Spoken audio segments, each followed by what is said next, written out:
warahmatullahi wabarakatuh. Halo pemirsa BR TV, selamat datang dalam program Ngobrol Bareng. Tentunya masih sama saya Via Junita atau VJ. Dan pastinya setiap episode Ngobrol Bareng kita selalu menghadirkan teman ngobrol bareng untuk membahas sesuatu hal yang pastinya bermanfaat banget nih pemirsa. Kali ini kita akan membahas soal kiprah generasi Z, peduli isu kesehatan mental, yang pasti kita akan undang generasi muda, anak-anak muda, yaitu salah satunya adalah Kak Fatimah yang merupakan seorang anak muda yang peduli dengan kesehatan mental. Ini dia Kak Fatimah, assalamualaikum. Waalaikumsalam. Waduh, gimana kabarnya Kak Fatimah? Alhamdulillah baik.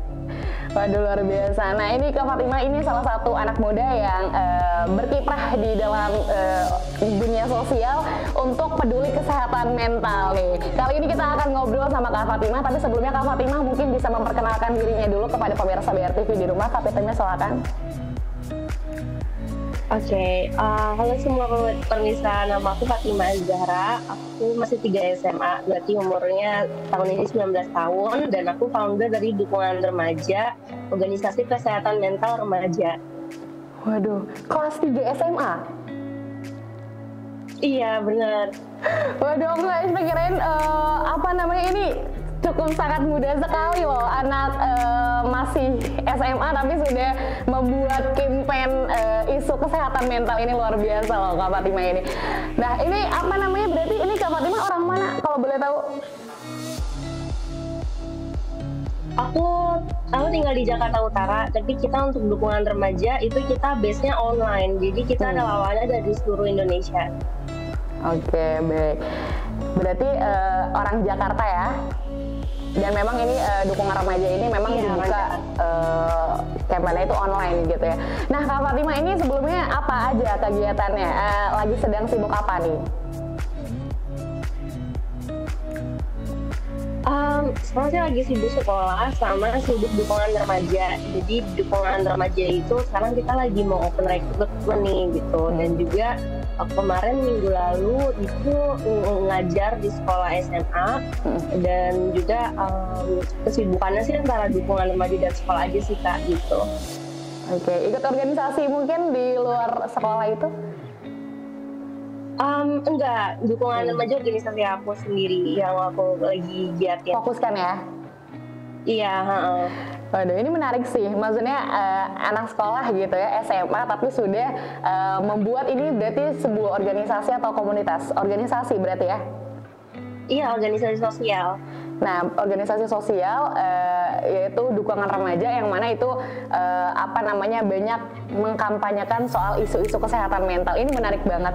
Nah, tapi aku sebelumnya mau tanya nih sama Fatimah gitu kan, gimana sampai pada akhirnya dibuat itu loh, organisasi Dukungan Remaja itu, apa yang melatar belakangnya? Jadi aku sendiri itu survivor dari major depressive disorder, jadi itu depresi berat. Dan aku kan sering ikut komunitas-komunitas gitu, komunitas kayak mental illness gitu. Dan banyaknya itu yang masuk ke orang dewasa gitu, dan pembicaraan juga udah bicara orang dewasa kayak perselingkuhan, perceraian, PHK gitu-gitu. Dan aku sendiri remaja yang dengar itu agak overwhelming ya, karena aku juga belum di masa dimana udah harus dengar cerita-cerita seperti itu gitu. Nah, jadi aku mau buat satu nih untuk remaja. Jadi remaja di sana tuh bisa saling relate, bisa saling support, dan juga kita ada peer counselor juga, dan peer counselor itu piket juga di komunitas kami. Jadi kalau misalkan ada teman yang butuh cerita, itu bisa cerita ke peer counselor kami, bisa di grup maupun bisa di one-on-one chat.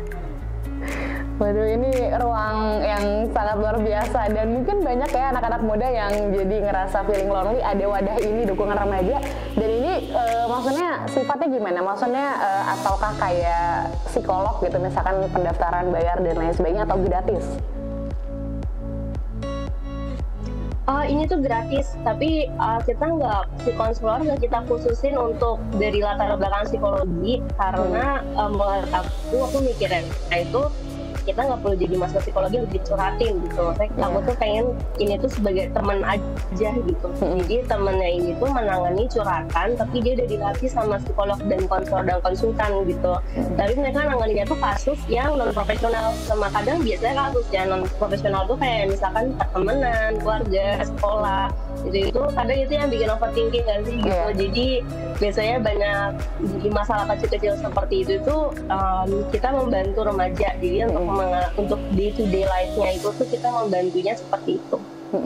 Jadi teman cerita aja gitu ya sebenarnya ya, buat teman-teman yang membutuhkan untuk sesuatu hal yang didengarkan. Kadang kan yang jadi permasalahan adalah ketika mungkin anak-anak muda punya masalah atau apa gitu, tapi dia tidak punya teman cerita untuk bisa dipercaya. Kemudian dukungan remaja ini hadir untuk menaungi permasalahan itu gitu ya, berarti ya? Iya benar. Nah Fatimah ini kalau boleh tahu dibangun, ini kan berarti kamu foundernya ya, yang maksudnya yang membuat sampai pada akhirnya ini dibuat komunitas dukungan remaja ini. Nah ini dibuatnya sejak kapan? Sejak tahun lalu, 2 April 2022. 2 April 2022. Iya. Oke, berarti kamu dan teman-teman atau kamu sendiri sekarang? Aku dulu bikinnya tuh sendiri, tapi sekarang alhamdulillahnya ada tim gitu. Jadi lebih meringankan pekerjaannya, dan juga banyak kok anak muda di luar sana tuh yang membantu secara sosial gitu. Dan di dukungan remaja juga itu tuh kita ada benar divisinya, ada kayak divisi IT, marketing, event gitu-gitu. Jadi orang yang dia tertarik dengan mental health tapi bukan dari latar belakang psikologi itu juga bisa ikut membantu gitu.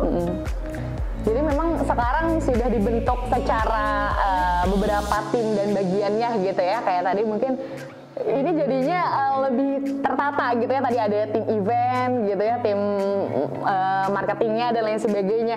Berarti sekarang yang mengurusi dukungan remaja itu sekitar ada berapa orang tuh Fatimah?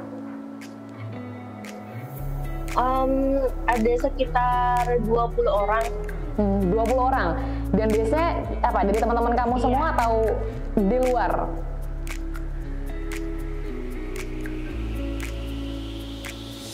Halo? Halo, iya ya. Ya, itu 20 orang itu berarti maksudnya 20 teman-teman kamu atau mungkin banyak justru teman-teman dari yang kamu kenal dari online atau seperti apa anggotanya itu?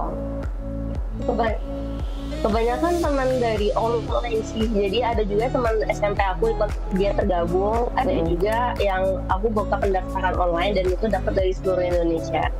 Waduh, jadi justru teman-teman di luar sana jadi ingin ikut bergabung dalam wadah ini gitu ya Fatimah ya. Waduh, tapi ini kalau boleh tahu apa aja, maksudnya ini tuh sebuah organisasi yang seperti apa bentuknya? Mungkin banyak orang teman-teman yang belum tahu gitu kan, maksudnya ini tuh wadahnya apa, seperti apa, dan tujuannya apa gitu. Mungkin bisa dijelaskan Fatimah.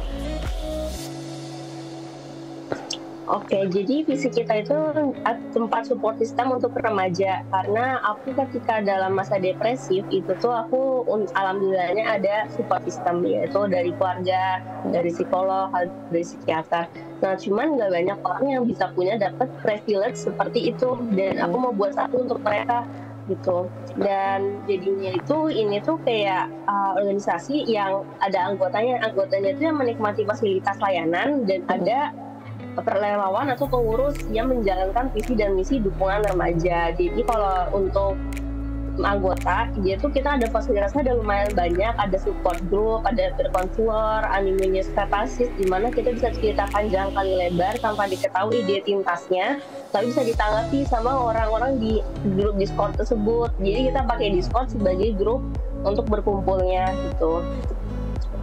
Dan juga untuk relawan dan pengurus itu dia yang menjalankan. Jadi kadang orang suka salah kira gabung jadi anggota itu menjalani visi dan misi, tapi sebenarnya enggak. Kita itu biar agak lebih tertata aja. Itu tuh jadi kita bikin ada anggota, relawan dan pengurus. Oke, jadi ada bagian memang anggota yang ingin pada dasarnya dia ingin berkonsultasi terhadap permasalahannya, ada juga yang mungkin mengurusi sistem dari si dukungan remaja ini berarti ya. Itu ada beberapa mungkin yang perlu dibedakan berarti itu ya. Nah itu berarti sistemnya tuh anggota yang mungkin ingin curhat lah bahasanya gitu ya. Itu berarti secara personal atau di grup dia belak-belakan ngomongin curhat atau gimana sistemnya itu? Atau telepon atau seperti apa?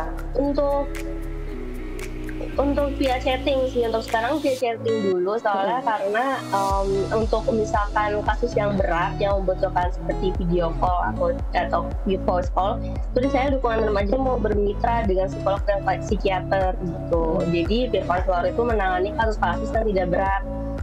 Dan ini tuh orang bisa curhat di grup, bisa mau chatting sama peer counselor sendiri bisa. Jadi kita emang karena aku ngedesain dukungan remaja itu berdasarkan apa yang aku butuhkan atau apa yang aku rasa perlu ada untuk survivor. Jadi aku bikinnya itu ada banyak cara agar orang bisa bercerita gitu.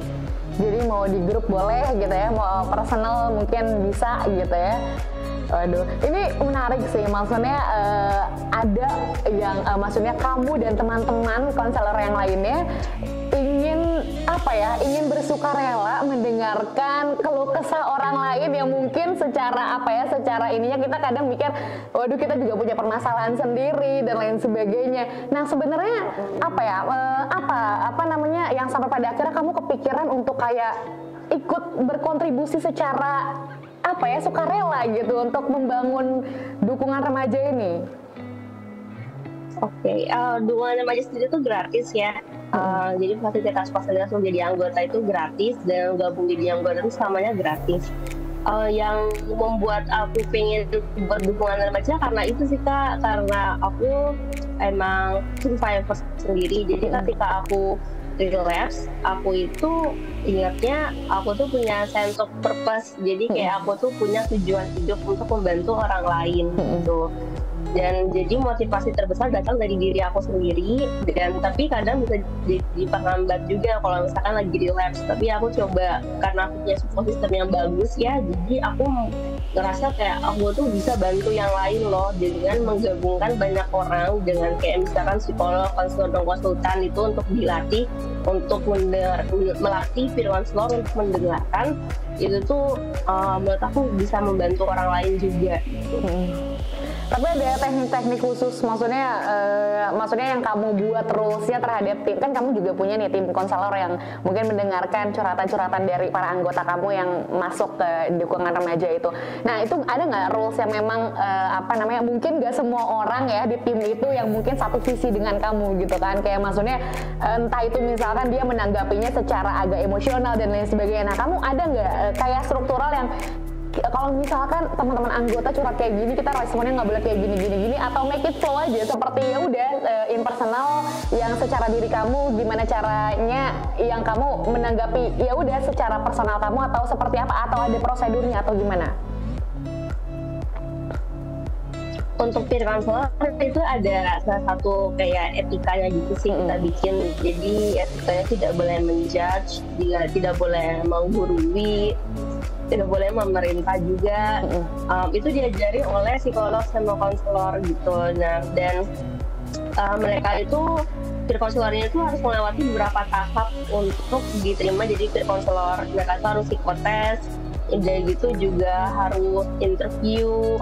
Habis itu nanti mereka buat protokol konseling, baru simulasi konseling, baru mereka bisa untuk terjun jadi peer counselor. Jadi nggak langsung orang yang pengen jadi tim konselor langsung masuk, berarti ada tahapan-tahapannya, udah kayak kerja gitu ya. Maksudnya ada interview juga, ada psikotes juga berarti ya. Ya itu mungkin tujuannya agar wadah si dukungan remaja ini satu jalur gitu ya, yang sesuai dengan memang apa yang diharapkan gitu ya. Baik, Fatimah, kita akan ngobrol lagi lebih lanjut soal ya seputar dukungan remaja ini dan isu kesehatan mental. Tapi kita akan jeda dulu sebentar, pemirsa juga jangan kemana-mana, tetap di Ngobrol Bareng.